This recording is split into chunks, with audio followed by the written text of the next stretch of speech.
The pressure in the throne room was a physical thing, a solid weight of panic and brocaded silk. It smelled of fierce sweat, hot metal, and blood. Ilara felt none of it. Her world had compressed to the space beneath her hands, to the small, shuddering body of the royal cub. Prince Leo. His breathing was a ragged tear in the fabric of the chaos, a sound she was methodically trying to stitch closed. Her fingers, stained dark, moved with a surety that belied the tremor deep in her bones. She pressed a thick pad of moss and winterfell leaves against the gash in his side, ignoring the shouted orders and the frantic shuffling of the royal guard. They were useless. All of them. Their steel was made for killing, not mending. The cold of the marble floor seeped through the thin fabric of her knees, a distant fact she registered but did not feel. Her focus was absolute. The rise and fall of a too small chest, the flutter of pale eyelids, the sickeningly sweet scent of his life spilling onto the stone. Then, a change. A silence fell that was louder than the preceding noise. It was not an absence of sound, but a presence, a vast and sudden stillness that swallowed all else. From the corner of her eye, she saw the shift. Courtiers, guards, servants, a wave of collapsing bodies, faces pressed to the marble, a forest of spines bowing as one, a collective, instinctual submission. Every head in the room went down. Hers didn't move an inch. The air grew colder, heavier. She did not need to look up to know he was there. The Alpha King, Cassian. His arrival was not announced with trumpets, but with the sudden vacuum he created, a void into which all lesser authority vanished. She could feel his gaze on the crown of her head, a tangible weight, a brand of ice and iron. A guard near her hissed, his voice a terrified rasp. "Omega, your head. Down." She ignored him. Her hands remained steady on the cub. To move them now would be to sign the boy's death warrant, and she would not kill a child for the sake of a king's pride. Let him strike her down. It would be quicker than the slow death the court had in store for her anyway. The silence stretched, becoming thin and sharp. She could hear the cub's heartbeat, a frantic little bird trapped in a cage of failing ribs. She could hear her own, a slow, defiant drum. And beneath it all, a new sound. The soft, deliberate tread of heavy boots on marble, each step a pronouncement. He was coming closer. The guard beside her seemed to shrink into the floor, a whimper catching in his throat. The king's shadow fell over her, a sudden eclipse. It was a clean, sharp-edged darkness that smelled of cold night air and old leather. He stopped directly behind her. She could feel the heat radiating from his body, a furnace of controlled power. Still, she did not look up. She held the pressure, murmuring a low, meaningless sound to the boy, a hum to tether him to the world. The entire room held its breath, waiting for the snap of her neck, the righteous, brutal end to such unthinkable defiance. Instead, there was only his voice. It was not a roar, not the thunder she had been led to expect. It was low, quiet, and scraped raw, as if dragged from the bedrock of the earth. Will he live? The question was not for the guards, not for the simpering royal physician who was hovering uselessly nearby. It was for her, the Omega on her knees, with royal blood on her hands. For a long second, she did not answer. The audacity of his question was a match for her own. He did not command her to rise, did not punish her for her posture. He asked for her expertise. She pressed down a little harder, feeling the bleeding slow to a sluggish seep. "If he is not moved," she said, her own voice tight but clear. "And if everyone stops sucking the air from this room." A faint, incredulous gasp from someone in the crowd. His silence was an answer. Then, another step. He was beside her now. A large, gauntleted hand entered her field of vision, resting on the floor near the cub's head. It was perfectly still. Not a tremor, not a twitch. The stillness of a predator that has chosen not to strike. Then no one will move, the king said, his voice a final, immutable law. And the world froze around them, a tableau of a king, a cub, and the Omega who had refused to bow. The hours that followed were a blur of focused tension. Under the king's silent, watchful gaze, Alara worked. She cleaned the wound, stitched the delicate skin with a fine gut thread she always carried, and packed it with a poultice of crushed yarrow and winterfell. The sharp, clean scent of the herb cut through the metallic tang of blood, an anchor in the haze of her exhaustion. The court remained frozen, a gallery of terrified statues, until Cassian finally dismissed them with a flick of his wrist. They fled like scattered mice. Only he remained, a silent sentinel, his shadow a permanent fixture on the wall. When the cub's breathing finally evened out, his fevered skin cooling under her touch, Alara felt the strength drain from her in a sudden rush. She sat back on her heels, the world tilting slightly. It was only then that she truly looked at him. King Cassian was not what the stories painted. They spoke of a brute, a warrior who had seized the throne through bloodshed. But the man watching her was contained, his power held in reserve. His face was all harsh lines and shadow, his eyes a pale, piercing gray that seemed to miss nothing. He was watching her hands. "Where did you learn this?" he asked. The question was quiet, devoid of accusation. It was a request for information, nothing more. "My mother was a healer," she said, her voice rough. It was a half-truth. Her mother had been a healer, but she had taught Alara out of necessity, in a place where no physicians came. "And what are you?" The question hung in the air between them. He knew her designation. Everyone did.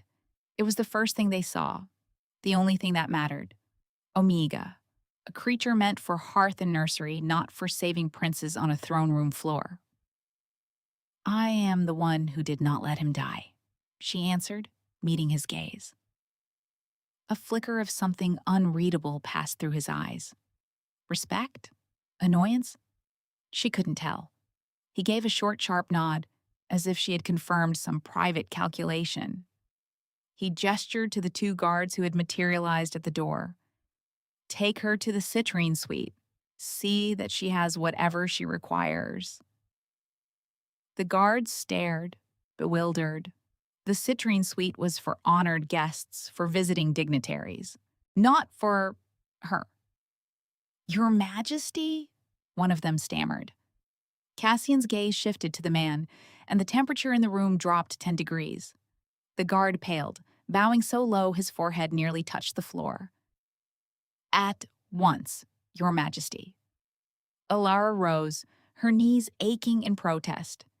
She expected to be led to a cell, or perhaps a quiet room where an executioner would await. The citrine suite was a different kind of prison, a more confusing one. As she was led away, she glanced back. The king had knelt beside the cub, his large, powerful frame looking strangely protective beside the small, sleeping form. He reached out, his fingers gently brushing a stray lock of hair from the boy's forehead.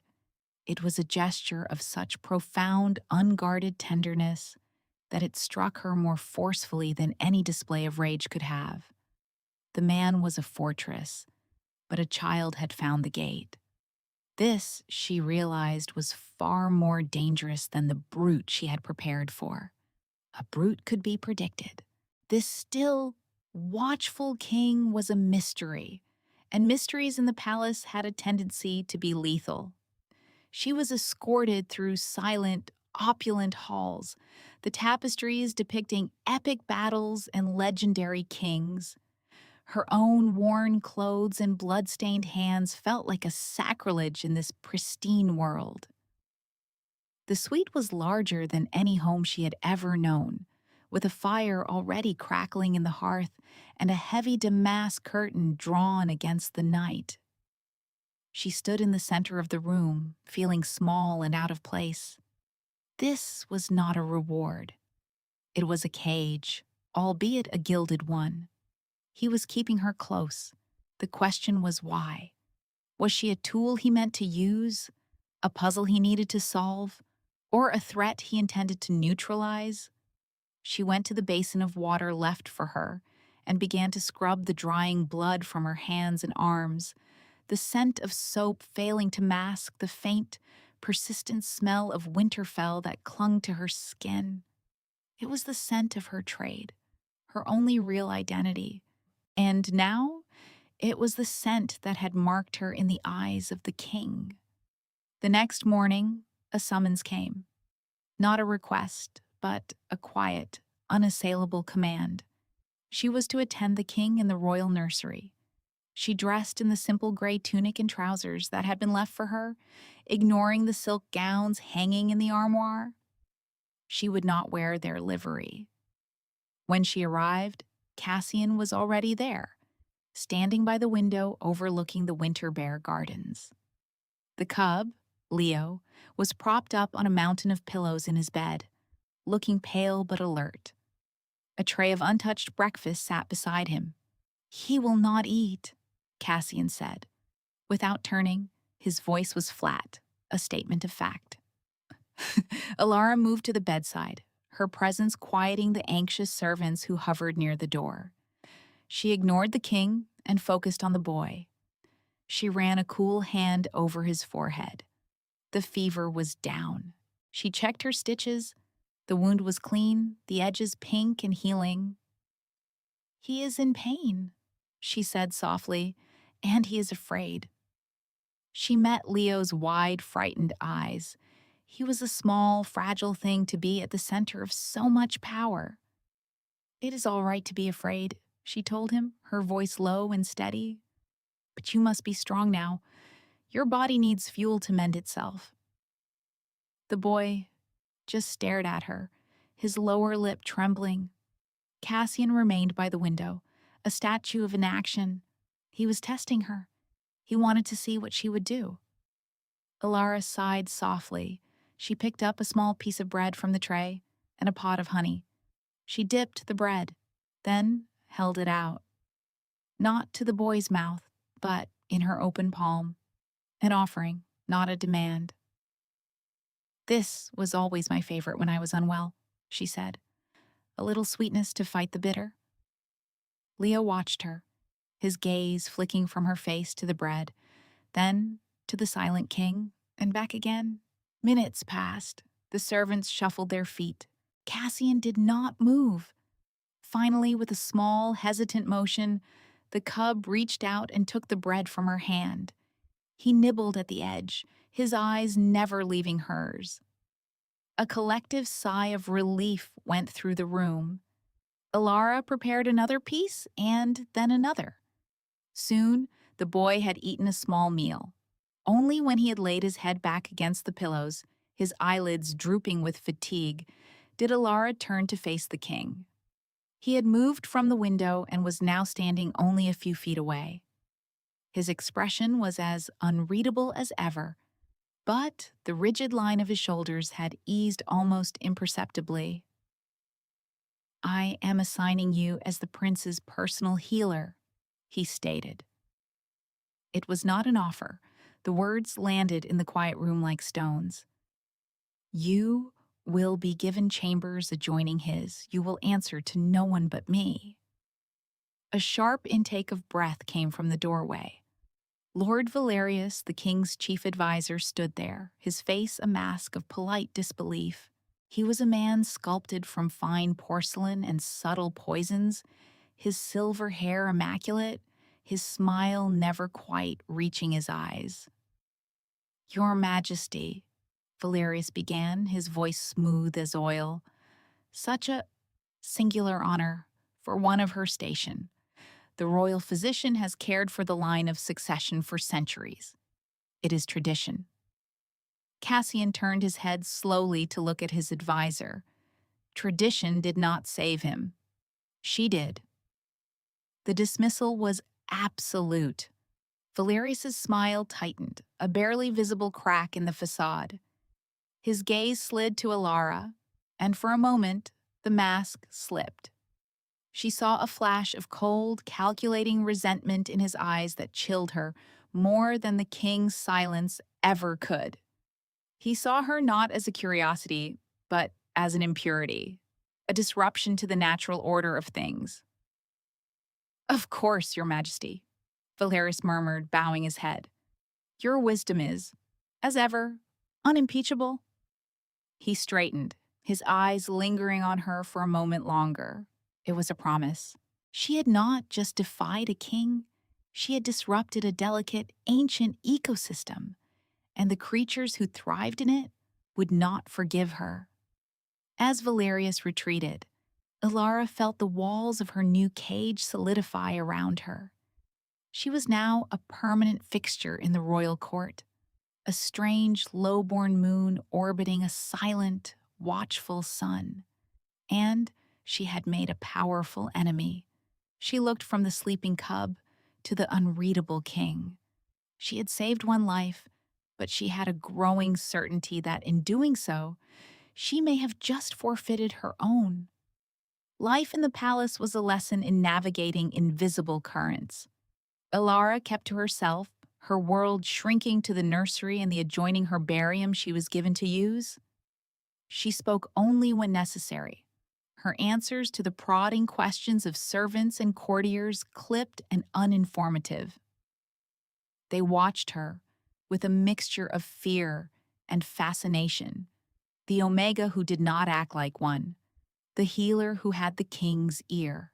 She was an anomaly, and the court hated anomalies. Lord Valerius was a constant peripheral presence. He would appear in hallways, offering a shallow bow and a smile that was all teeth. He spoke of the importance of pedigree, of the sacredness of the old ways, his words ostensibly for the courtiers around him, but aimed squarely at her. He was building a narrative that she was a contamination, a stroke of low-born luck that the king, in his grief, had mistaken for skill. She ignored him, focusing on Leo. The boy healed quickly, his youthful resilience a marvel. But the fear lingered. He suffered from terrible nightmares, waking with strangled cries that brought the guards running. It was on one such night that Alar rushed into his room to find Cassian there first. He was sitting on the edge of the bed, his back to the door. He wore no crown, no formal tunic, only a simple black shirt and trousers. In the dim moonlight slanting through the high arched window, he looked less like a king and more like a man bearing an impossible weight. Leo was curled against him, his small hands clutching Cassian's arm, his sobs muffled against the fabric of his sleeve. Cassian wasn't speaking. He was just there, a solid, unmoving presence in the boy's storm of fear. Ilara stopped in the doorway, feeling as though she had stumbled into a place of profound privacy. She had seen his power, his authority, his stillness. But this was different. This was vulnerability. Not his own, but a vulnerability he was willing to shoulder for the child. She backed away, intending to leave them, but his voice stopped her. Stay. It was quiet, not a command, but a plea. She stepped into the room, her bare feet silent on the cold stone. She moved to the other side of the bed and sat, her own stillness a counterpoint to his. They sat in silence for a long time, the only sound the cub's slowly quieting sobs. Alara began to hum, the same low, steady tune she had used on the throne room floor. It was a wordless lullaby her mother had taught her, a simple melody meant to soothe. The boy's breathing deepened, evening out into the rhythm of sleep. Cassian did not look at her, his gaze fixed on the child between them. "He dreams of the fall," he said, his voice a low rasp in the darkness. "He sees the balcony rail break again and again." So, it was an accident, or it had been made to look like one. "The mind needs time to mend, just as the body does," Ilara said softly. "The fear memory is a deep wound. And is there a poultice for that?" There was a raw edge to his voice, a helplessness that startled her. The great Alpha King, who could command armies and silence a room with a look, could not fight the shadows in a child's mind. She reached into the small pouch at her belt and pulled out a dried sprig of winterfell, rolling it between her fingers until the sharp, clean scent filled the air around them. "No," she said, "only patience. And the promise of safety." She placed the sprig on the pillow near Leo's head. The scent was a ward against the smell of blood and fear. He seemed to sigh in his sleep, burrowing deeper into the blankets. They sat there for another hour, two silent guardians in the dark, until they were certain the boy was soundly asleep. As Ilara rose to leave, Cassian finally looked at her. In the moonlight, his eyes were like chips of ice, but the frost was gone. She was seeing something else, something she couldn't name. "Thank you," he said. The two words were stark, unadorned, and heavier than any coin or title he could have bestowed. It was an admission, an acknowledgement.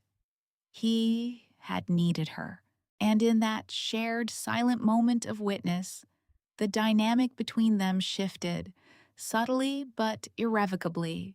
She was no longer just the healer.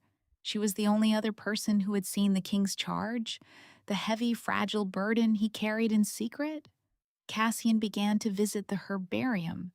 He claimed it was to receive his daily report on Leo's progress, but his visits stretched longer each time. He would stand by the long wooden table where she worked, watching her grind herbs with a mortar and pestle, his silence a heavy cloak in the sun-dusted room. At first, she found his presence unnerving.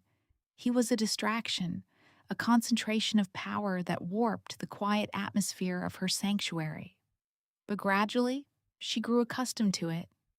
His stillness was not empty, it was observant.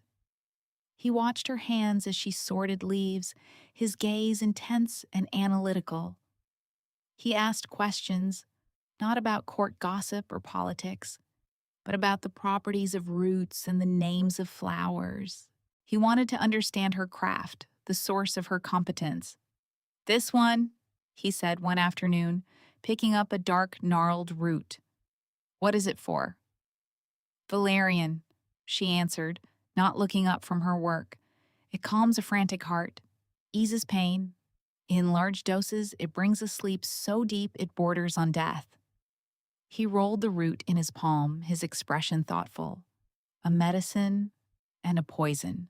The distinction is the dose." "The distinction is always the dose," she agreed.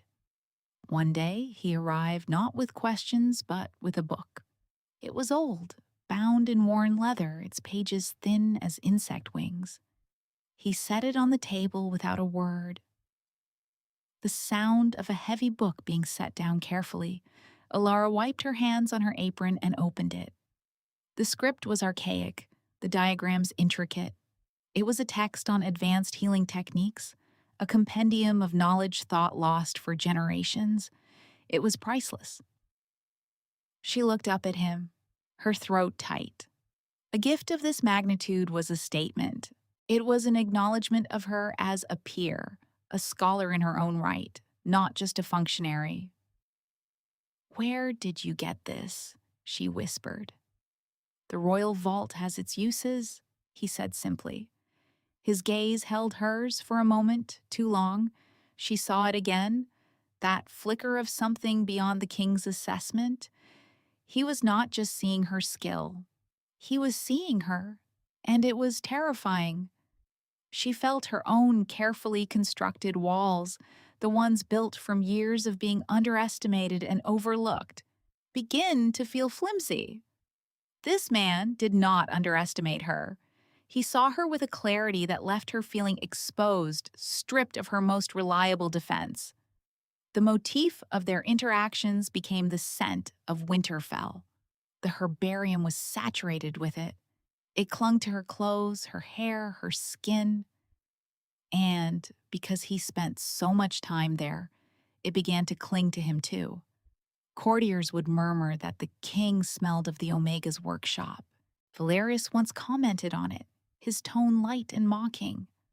A rustic aroma, your majesty, a reminder of the simple folk. Cassian had simply looked at him, a flat, cold stare that silenced the advisor for the rest of the day. The scent was becoming a boundary, a territory that belonged only to the two of them. It was the smell of healing, of competence, of a quiet, shared space in a world of noise and intrigue. It was the scent of the unspoken thing growing between them, a fragile root taking hold in the cracks of the palace stone. She began to notice things about him she shouldn't, the way a single muscle in his jaw would tighten when Valerius spoke, the faint, silvery scar that cut through his left eyebrow, the calluses on his palms, a testament to a time when he had held a sword more often than a scepter. She was learning the language of his stillness, reading the minute shifts in his posture, the subtle changes in the depths of his gray eyes. And he was learning hers. He knew, without her saying a word, when a batch of herbs was failing, or when her back ached from bending over the table for too long. Their silence became a conversation, more intimate than any words could be. And that intimacy, she knew, was the most dangerous thing of all. The second attempt was more subtle than the first. There was no broken balcony rail, no visible violence. It came on a silver tray, in a bowl of sweet porridge for Leo's supper.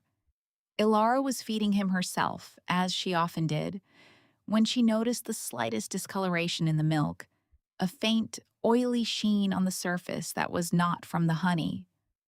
She paused, the spoon halfway to the boy's mouth. Her blood ran cold. She dipped her little finger into the porridge and touched it to her tongue. The taste was barely there, a slight bitterness masked by the sweetness. But she recognized it. Nightshade. Not enough to kill an adult, but for a child, especially one still recovering, it would be slow. It would look like a relapse, a sudden failing of the heart. Clever, deniable. She set the bowl down, her movements calm and deliberate, though her heart was hammering against her ribs. I think the cook used the wrong honey, she said to Leo, her voice even.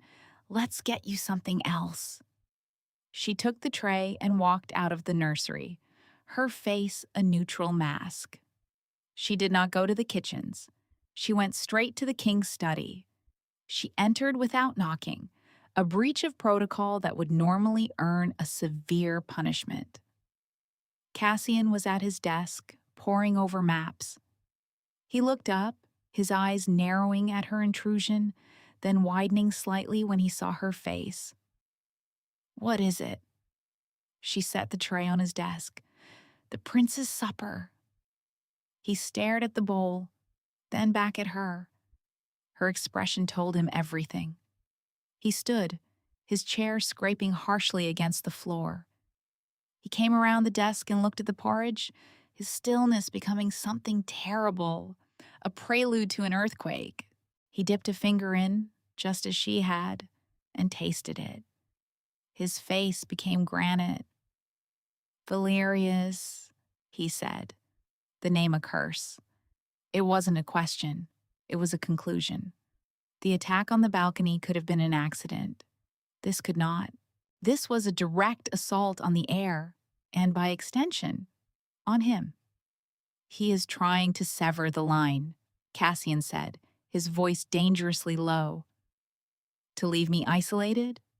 He looked at Alara, and for the first time she saw the full, terrifying force of the Alpha King unleashed, not in a roar, but in a look of absolute, focused fury. You and the boy will move into the royal wing.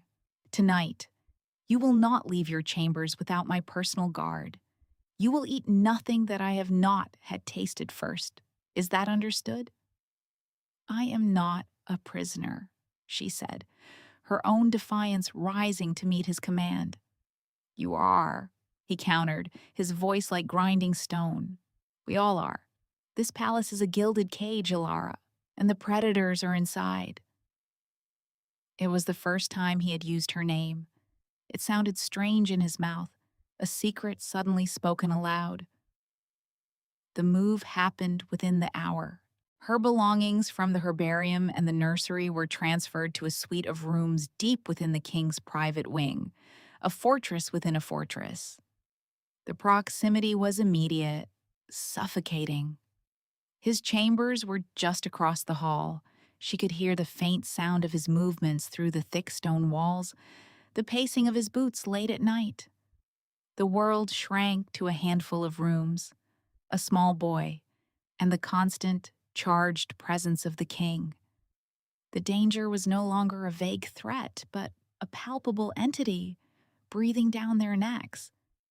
And in this shared confinement, the last of their pretenses began to fall away. He was no longer just her king, and she was no longer just his healer. They were allies, bound together by a secret and a shared threat. One night, unable to sleep, she found him in the royal library, a single candle burning on a table beside him. He was not reading, but staring into the flame, his face etched with a weariness so profound it seemed to have settled into his bones. He looked up as she entered, his eyes reflecting the candlelight. He did not ask why she was there. He simply gestured to the chair opposite him. She sat. The silence between them was different now. It was not the silence of strangers, but the comfortable, worn silence of two people who have stood vigil together in the dark. He is not my son, Cassian said suddenly, his voice quiet but clear in the vast, silent room. Alara did not react, her gaze steady on his. Leo is my brother's child. My brother and his wife. They died in a plague that swept the southern provinces. A year before I took the throne, I was the only one left. The confession lay between them, stark and painful. It recontextualized everything. His protectiveness of Leo was not just duty, it was grief. It was the last remnant of his family, the final echo of a life he had lost. His isolation was not just the burden of a crown. It was a profound, personal loneliness. Valerius was my father's advisor, he continued, his voice hardening. He believes my brother's line was weak. He thinks I should have set it aside, taken a new mate, sired a pure alpha heir to solidify my reign. He sees Leo not as a child, but as an obstacle, a symbol of a past he wants to erase. Ilara finally understood. Valerius's war was not just with her, the upstart Omega. It was with the king himself, a quiet, insidious rebellion waged in the shadows.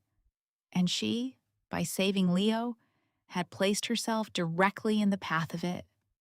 She thought of her own past, the losses she had buried, the wounds that had calcified into the self-sufficiency she wore like armor. She saw a reflection of her own pain in his guarded eyes. He is not an obstacle, she said softly. He is your blood. Cassian looked at her, and the distance between them collapsed. He saw not an Omega, not a healer, not a subject, but a woman who understood the anatomy of a scar. He had been alone in his silence for so long, and now he was witnessed. The realization was more terrifying and more necessary than any battle he had ever fought. The trap was sprung in the full light of day, in the center of the great hall, with the whole court as witness. Valerius did not use poison or assassins. He used a weapon far more potent, the law. He stood before the throne, his bearing one of grave, reluctant duty. In his hands he held an ancient, dust-covered scroll. "Your Majesty," he began, his voice resonating with false sorrow. "In reviewing the oldest legal codices of the kingdom, as is my charge, I have uncovered a forgotten but binding decree, one that I am duty-bound to bring to your attention." A murmur went through the assembled courtiers. Cassian sat on the throne, his face impassive stone, but Alara, standing near the dais with Leo at her side, saw the minute tightening of his jaw. He knew this was the move. "The law of sanctity," Valerius announced, unrolling the scroll with a flourish. "Penned by the first king, it states that the royal bloodline is sacred, that any of unsanctified station, any Omega, who lays hands upon a royal in a manner of unsanctioned healing, must be cleansed." The word hung in the air, vile and final. Valerius let the silence stretch before continuing. "The text specifies two forms of cleansing to purge the taint: exile to the blighted lands from which no one returns, or a swifter, public purification." He did not need to say the word execution. Every eye in the room turned to Alara. She felt their stares like physical blows. She had been so focused on the immediate threats, the poison and the whispers, that she had not seen the institutional blade being sharpened for her. Valerius had not been trying to intimidate her into leaving. He had been building the legal framework for her removal. She stood her ground, her hand resting protectively on Leo's shoulder. The boy, sensing the shift in the room, pressed closer to her side. She met Valerius's triumphant gaze without flinching. She had expected to die in this palace. She had simply been wrong about the method. She looked at Cassian. His face was a mask, his gray eyes impossible to read. He was the king. The law was his to uphold. He could not make an exception for her without showing weakness, without undermining the very traditions Valerius claimed to be defending. He was trapped. The entire court waited, breathless, for his judgment. This was the true climax of Valerius's campaign: to force the king to destroy the one person he had chosen to protect, to make him choose between the law and his loyalty, to prove, once and for all, that the old ways were absolute. Cassian was silent for a full minute. The tension in the hall became unbearable, a string stretched to its breaking point. Alara braced herself. She would not beg. She would not weep. She would meet her fate with the same stillness she had shown on the day they met. Finally, Cassian moved. He rose from the throne, his height and presence dominating the room. He descended the steps of the dais, his boots echoing in the profound silence. He walked not to Alara, but to Valerius. He stopped before his advisor and held out his hand. The scroll. Valerius, his eyes gleaming with victory, placed the ancient parchment into the king's gauntleted hand. Cassian took it. He looked at the faded script, at the weight of centuries of dogma and prejudice it represented. He looked at Valerius's smug, expectant face. Then he looked across the room, his gaze finding Alara. It was a look that contained everything that had passed between them: the throne room, the nursery at midnight, the quiet conversations in the herbarium, the shared fear, the unspoken understanding. Then he turned his eyes back to the scroll, and he tore it in half, the sound of old parchment ripping, loud and definitive in the silence. A collective gasp shuddered through the hall. The sound was an act of sacrilege, a desecration. Valerius stared, his face draining of all color, his mouth opening and closing like a fish. Cassian let the two halves of the scroll fall to the floor. He looked at his court, his eyes sweeping over them like a winter storm. "There is a new law," he declared, his voice ringing with an authority that was absolute, forged not in ancient texts, but in the fire of his own will. Competence is its own sanction. Merit is its own bloodline. The life of a prince is worth more than a dusty scroll. This is my decree. It is the only law you will obey. He did not raise his voice, but the power behind the words flattened all opposition. He had not just saved Alara. He had shattered the foundation of Valerius's power. He had remade their world with a handful of words. Valerius was ruined, not by exile or execution, but by the complete and utter annihilation of his ideology. He was a relic, his weapon turned to dust at his feet. Cassian's gaze returned to Alara one last time. He gave her the barest of nods, a small, almost imperceptible acknowledgement. The act had not been for his court. It had been for her. And in that moment, she knew she had crossed a line she had not even realized she was approaching. She had fallen into the gravity of this still, silent king. And there was no pulling away now. That night, the palace was quieter than she had ever known it. The aftermath of the king's decree had settled into a stunned, watchful peace. The old order was broken, and no one was yet sure what would rise in its place. Ilara sat in her chambers, the door to Leo's room left slightly ajar. The boy was sleeping soundly, the Winterfell sprig still on his pillow.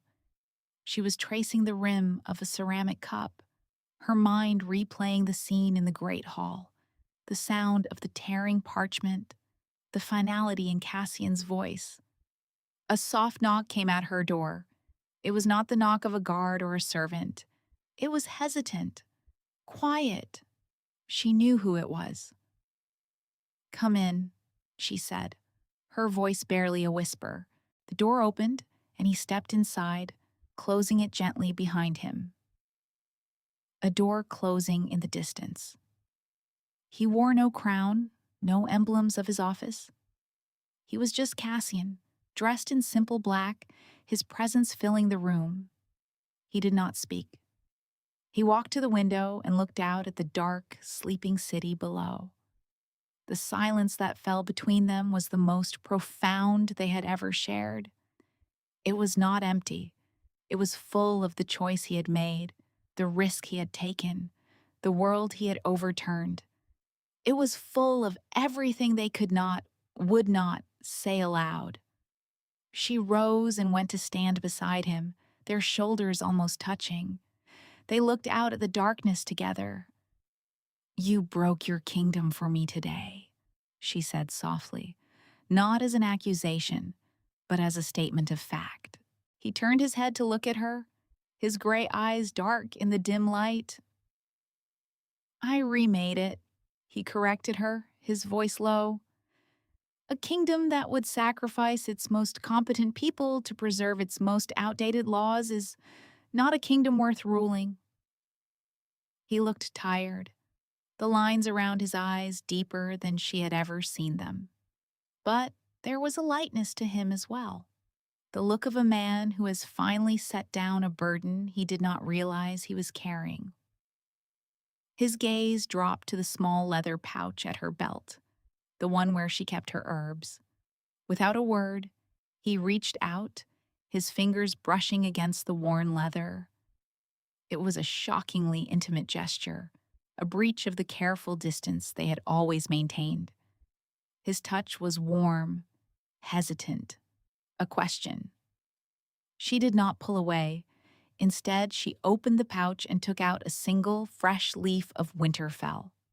She crushed it slightly between her thumb and forefinger, releasing its sharp, clean, healing scent into the air between them, the scent of their beginning, the scent of their shared vigils, the scent that had become their unspoken language. She held it out to him on her open palm, an offering, an acceptance, a promise. He looked from the leaf to her eyes, and in their depths, she saw the fortress walls finally come down. He took the leaf from her, his fingers brushing hers. The contact sent a jolt through her, a quiet, powerful thing. He did not speak. He simply stood there, in her room, holding the small green leaf as if it were a crown jewel. He did not leave. The world outside the window was dark and silent. The court was in turmoil. The future was uncertain. But in the stillness of that room, with the scent of Winterfell hanging in the air, something irreversible had begun. It was not an ending. It was the world exhaling, and in the quiet that followed, a new and terrifying and beautiful beginning took its first breath.